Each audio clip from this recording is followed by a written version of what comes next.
Hello everyone and welcome to the Audi Q3. A plush compact SUV, it aims to bring the expensive feel and quality of Audi's larger models into a smaller, more affordable package.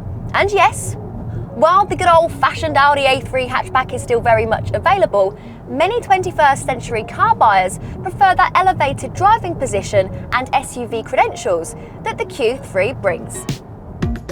Trouble is, the original Audi Q3 that launched in 2011 was super successful and thus encouraged more and more manufacturers into the market. The upshot is that this second-gen model now has to battle against the Volvo XC40, BMW X1, Range Rover Evoque and Lexus NX, to name just a few. As always, I'm going to give you my hand-on-heart, honest opinion on all aspects of the Q3 and let you know whether it's worth your hard-earned cash over the numerous alternatives currently on the market. I'm Hope Ellen and this is another Parker's Cars review. Before I get started, don't forget to subscribe to the channel and turn your notifications on so you get a reminder every time we publish a new video.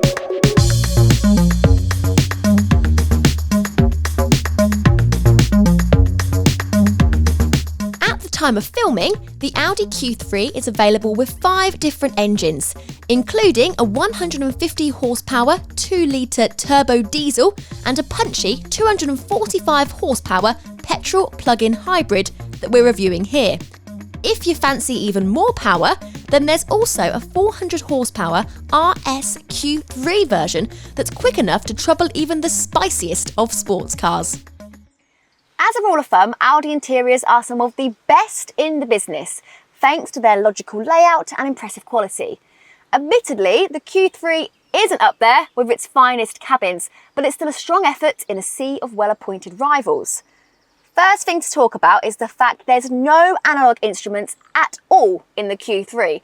Whether this is good or bad is down to your personal preference, but in my opinion, it does give this car a nice high-tech feel. Eyes front. You've got a 10.25-inch virtual cockpit display as standard, with a larger 12.3-inch version available on higher trims. Whichever size you opt for, it's extremely useful and probably the best example of a digital dashboard display. It's super clear with tons of different screens, all controlled via buttons on the steering wheel. In addition to this, the central infotainment touchscreen measures up at 10.1 inches and delivers slick, attractive graphics and menu systems. However, the absence of a rotary dial controller, like you get in the BMW X1, does mean that it's a little tricky to use on the move. Credit must go to Audi, however, for sticking with these lovely, intuitive climate control dials. They are so much better than the ones that are integrated into the infotainment system. Quality levels are pretty good in the Q3, but you will have to put up with some cheaper plastics lower down the dashboard regardless of trim level. Otherwise, the layout is logical and attractively designed. Plus, I really like how they've ever so slightly tilted the centre console towards the driver. Storage space up front is decent, thanks in part to some very large door pockets, a nice secret cubby under the steering wheel and one forward of the gear lever. However, what I'm not a fan of at all is the fact that if you have a tall bottle in this cup holder here, every time you go into the gear lever, you're going to knock into it. That's just annoying and even more of a pain in the bum if you've got a manual transmission version. Visibility looking forwards is sound, and to help with reversing, you get standard fit rear parking sensors on all models. One thing I'm not so keen on is the total lack of adjustable lumbar support on all of the trim levels. It was available on Vorsprung spec cars, but now they got rid of that, it's not available at all. Speaking of trim levels, the Q3 is available in Technic, Sport, S-Line and Edition 1 specs. And while the aforementioned adjustable lumbar support is a bone of contention, standard kit is otherwise respectable, if not spectacular. All models get LED headlights, hill descent control if you fancy a spot of off-roading, cruise control, wireless Apple CarPlay and dual zone climate control. Climb into the back of the Q3 and you'll note doors that open reasonably wide and more Very large door pockets, which is pretty rare in the back of cars this size. Headroom and knee room is very good. Plus, you've got the ability to slide the seats backwards and forwards to give you more boot space. You can even recline them. Also note that there's 3 ISOFIX points in this car, 2 on the outer rear seats and 1 on the front passenger seat.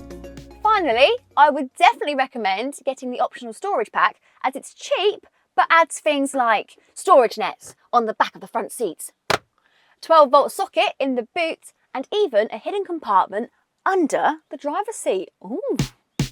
Thanks to those sliding rear seats, the Q3's seats up boot capacity ranges from between 530 and 675 litres, while seats down it achieves 1,525 litres. Very healthy numbers in comparison to rivals. Just be aware that if you opt for the plug-in hybrid Q3, like we have here, capacity drops to 380 and 1,375 litres. Handily, all versions get an electronic tailgate, making boot access easier should you have your hands full. So the Q3 looks very family friendly, it seems fairly easy to use, but we've got to do a quick usability test to see really how effective it is. And we're going to do that in Hope's Car Olympics. Now this is a very special test where I have 3 requirements. Fold down the rear seats so they're flat, tune in the radio to absolute FM, and set the sat-nav to take me to Buckingham Palace. Let's see how I get on. Right, first we're gonna go in here. Is there a thing at the top? No, so it must be this. Whoa, I was right, correct. Should do the trick. Obviously you can make the boot space bigger, remember. We're gonna go in here, do the same thing, pull this little whip. Oh, give it a patty pat pat. Jump into the front seat. Oh, it's windy out there today. Shut that door. Right, click onto this radio signal. Absolute is there, absolutely. Oh yeah, some rock music. Right, then we're gonna go on to navigation. This is just so quick at responding. Search. But, oh, actually gonna try this little squiggly thing. Oh, it's a little bit slow though, isn't it? So I'm gonna finish typing that because we are against the clock after all. Buckingham. Not ham. Palace. There we go. It even tells you the weather and the parking, which is insane. And I love this map. And I think, yeah, I'm all set. I'm gonna be there by 6:45. Lovely stuff. So, I feel like that went pretty well. My highlight was honestly this map because I just love how it looks, this satellite view that you'd see on like Google Maps. And it's also on the virtual cockpit as well, which I like. The chair's folding down. Not sure about that because obviously with a lot of cars having it there, you get used to that. So at first it's quite confusing to know where you're actually meant to go. And it doesn't fold them down completely, you have to then push. So -2 points for that, but overall, I quite enjoyed the situation. Now let's take this bad boy on the road. As you know, the Q3 that I'm driving here is the 45 TFSIe version, otherwise known as the Q3 plug-in hybrid, and it's worth £46,000. When it launched back in 2021, it was Audi's first PHEV compact SUV, and it offers a middle ground between petrol and full electric. Combining a turbocharged 1.4 litre petrol with an electric motor and 13 kilowatt battery, the 45 TFSIe can deliver up to 31 miles of all-electric range between charges. That means a claimed fuel economy figure of 176.6 miles per gallon, but in reality, the real-world figure is entirely dependent on how you drive the car and how much and often you top the battery up.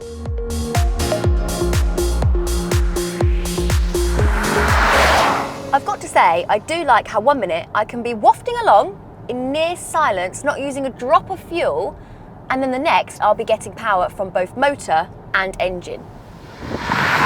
It makes this car pretty quick too, with a combined output of 245 horsepower, which is enough for 0 to 62 miles per hour in 7.3 seconds. As always with cars like this though, you need to make sure the main battery doesn't run flat too often, as that will ruin your fuel economy. Charging from a wall box at home or regular AC charger will replenish the battery in just under 4 hours. The DSG automatic gearbox is as consistently capable as ever and offers smooth, quick changes and very little fuss when you're driving around.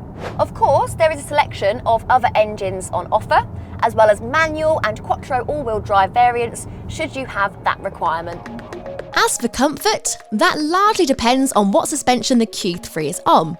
Technic and Sport models come on regular suspension, which is pretty comfy, while S-Line and Black Edition models get firmer sport suspension. Adaptive dampers are no longer available following the discontinuation of the Vorsprung trim level. Interestingly, the plug-in hybrid variant does seem to get a firmer ride than the regular petrol and diesel models, so you do notice the bumps, but it's still far from uncomfortable. Wind and road noise are nicely hushed at most speeds, although the 1.5 litre petrol can be noisy if you're working it hard. If you're after a bit of fun behind the steering wheel, the Q3 fits into a middle ground. It's not a riot, even by SUV standards, but it's got the kind of safe, smooth handling that will inspire confidence. Plus, it is more agile than many would give it credit for. As you've seen then, the Q3 is a pretty cool car, but which version should you go for based on your requirements? Well, here's my top 3 recommendations. For the cheapest one, you want to go for the 35 TFSI. If you are a company car user, then you should go for the 45 TFSIe, just like this one, which is otherwise known as the plug-in hybrid. Finally, the best performance model out of a whole range of Q3s is the 400 horsepower RS Q3. Based on that knowledge, which one would you choose? Comment below. The Audi Q3 is an obvious choice if you want a small, premium SUV, and it's really not very hard to see why it sells so well. It looks super slick, the interior is well laid out, it's got a solid range of engines, it's safe and it's practical. Yes, the Volvo XC40 and Range Rover Evoque are excellent rivals, but I honestly don't think that if you bought the Q3, you would regret it for a second. As for spec, my personal pick would be the 40 TDI in S-Line trim with the optional storage, comfort and sound packs.